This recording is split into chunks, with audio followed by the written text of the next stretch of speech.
So I made the work Punch Card Economy, which is the large machine-knitted banner in the Time and Motion show. So I'm going to talk a little bit about how I got into making that, where that comes from, but also use that as a way to talk about some of my experiences with risk and the kind of precariousness of making art and exhibiting art. So my background is actually, I work with video and digital art, but for the last year and a half, I've been knitting. So I've actually been using my hands, which is an unusual experience for me. It also means I get to spend a lot of time with old ladies. This is Barbara in the Knit and Natter group in Manchester. This is Iris. She's my mentor, like my Mr. Miyagi. So she's been teaching me everything I know, and together we've been exploring different techniques, different ways to use knitting to do things that we're interested in, and also just gossiping a lot. We have two approaches. We work with punch card machines, which are the machines that I was using outside for the workshops, and I also use a later model, which is electronic, and we use a hack. And there's some different approaches to hacking these machines, which have been developed by different artists. I use a software called Image 2 Track, which was developed by David Post. So I get to kind of stand on the shoulders of these much more clever people who've worked out how to do this. But it means that I get to deal with the sort of interesting stuff, which is, for me, the design. So when you can knit all kinds of things, you have lots of possibilities. So it might be games, it might be sound. This is a spectrograph. I do a lot of cushions for my nieces. And we've done a lot of cat blankets. Okay. So the work Punch Card Economy came out of this thinking about the actual punch card mechanism. What are the possibilities of it? What does it represent?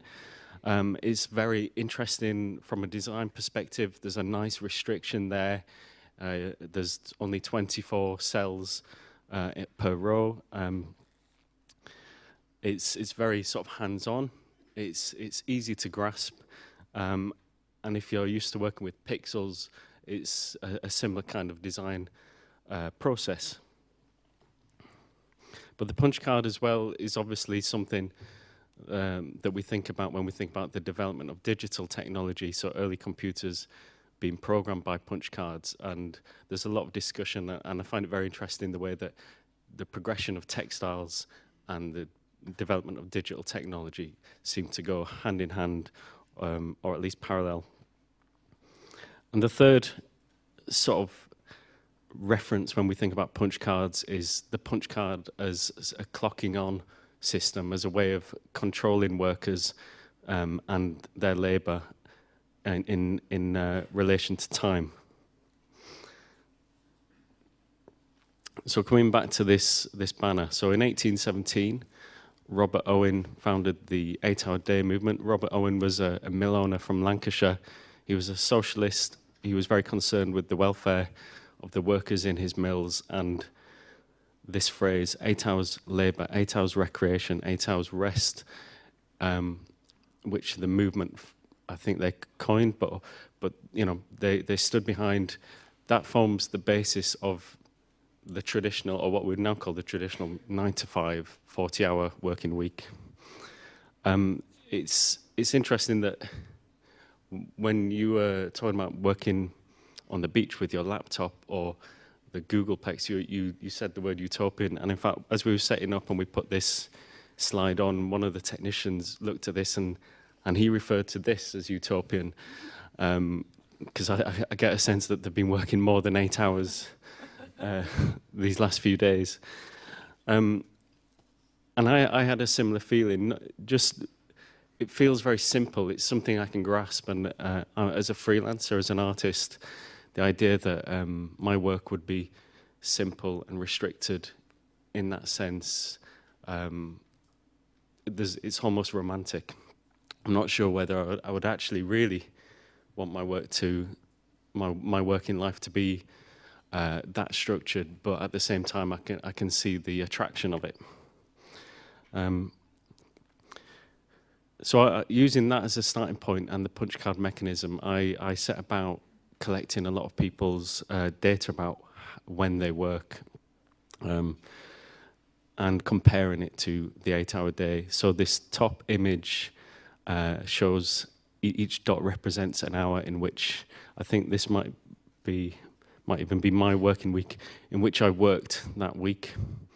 The blank bit on the left is probably the early hours of the morning, but the bottom image then simply subtracts that 9 to 5, or I think in my case 10 to 6, but essentially takes away that 8-hour day structure, and we're left with essentially a pattern that is created by all our work outside of the 8-hour day.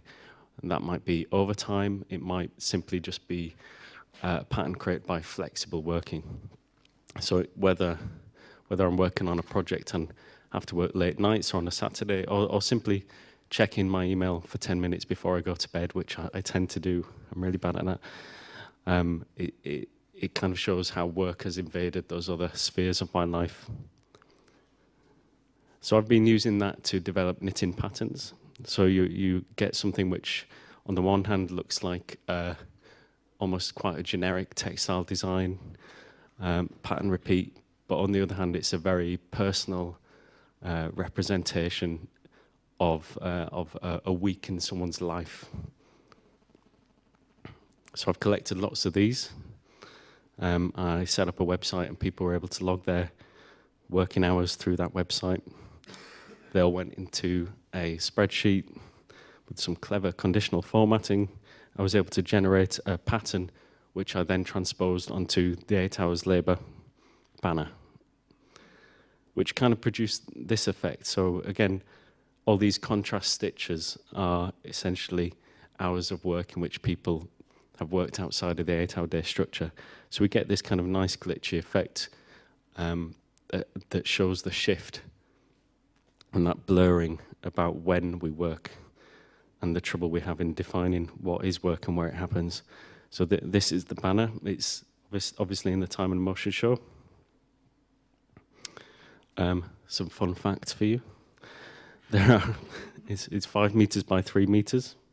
There are 1,790,700 stitches in total, and there's over 200 weeks worth of data collected from over 100 participants, and that data's then sort of repeated across the basic design. It's been interesting. Since I've done the project, I've also run a lot of workshops, like I did earlier this week, inviting people to get hands-on with the knitting machines and go through that process of design and reflecting on when they work and using that to develop their pattern. So knitting machines are very fun. People get to make a piece of textile that they're very proud of. And again, we produce this knitted data visualization. But it's been an interesting journey. Since exhibiting this, I've definitely sort of reflected more about the positions I put myself in terms of when I work, the risk involved in that.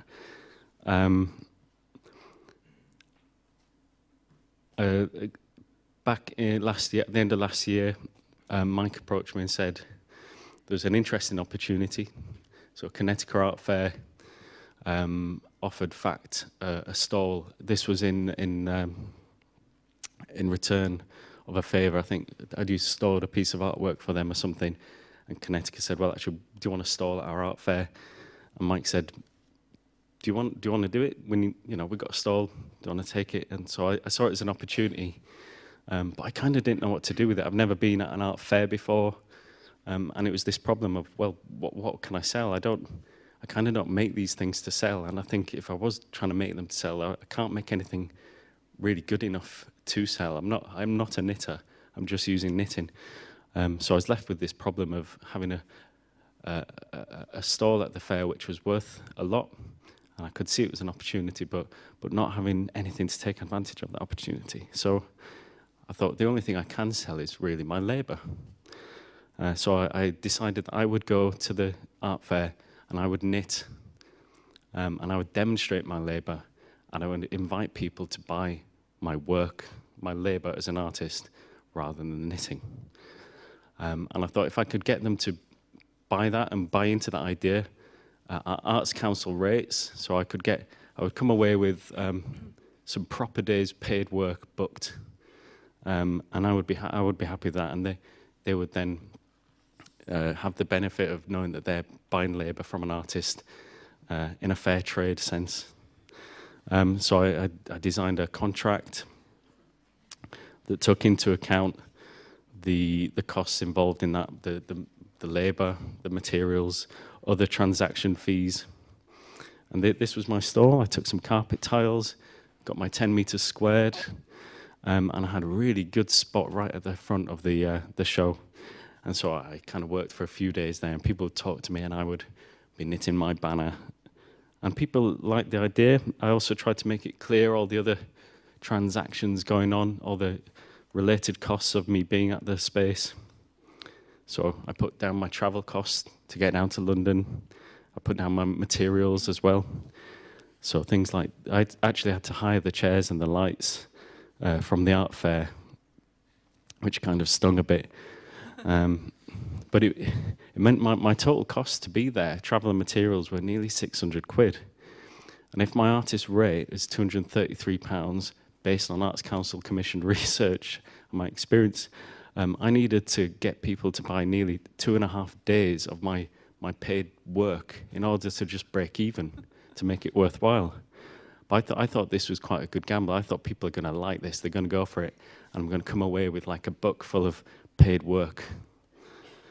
There was obviously in-kind costs, weighing that up. I had the exhibit booth worth £2.5 grand, which meant that each metre square was worth £250.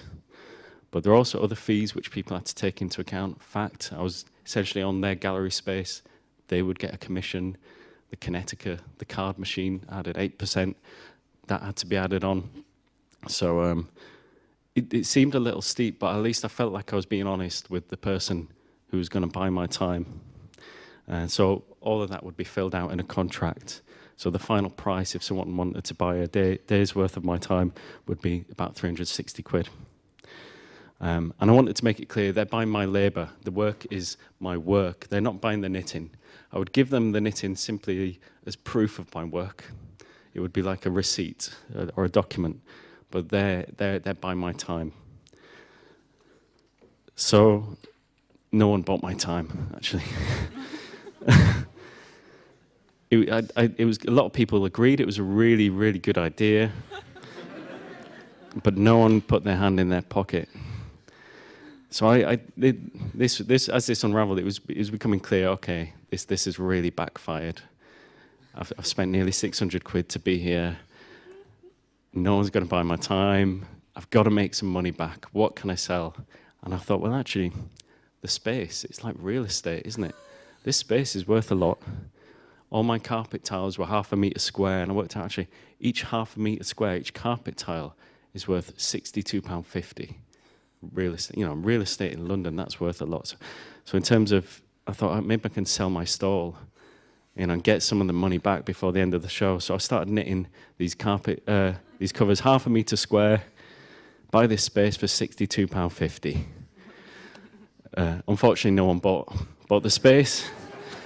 So that backfired as well. So I kind of had to come back to the northwest of England, a little poorer, but with a story to tell. I thought I'd finish on this because there are all kinds of risk involved in making work and things, and essentially there's a lot of trust. We get involved in things because we like it. We like the possibilities, and the people involved are usually really nice. But I thought this was funny. On the way to transmediale, I changed at Dusseldorf Airport, and I got an email with my contract. I thought, oh, good, I've got a contract, but I'm already on my way, so I can't really back out of this. Or maybe can I? So I've still not signed my contract. Sorry, I need to sign that contract, and I've done all the work. But yeah, we tend to put ourselves in this position where we don't put the structure in place to protect ourselves quite often, simply out of a little naivety, out of a little enthusiasm, And because we're all, whether you're the organisation or the artist, you're all probably trying to do a little bit too much as well. And so the safety nets kind of come as a little bit of an afterthought. Thank you very much.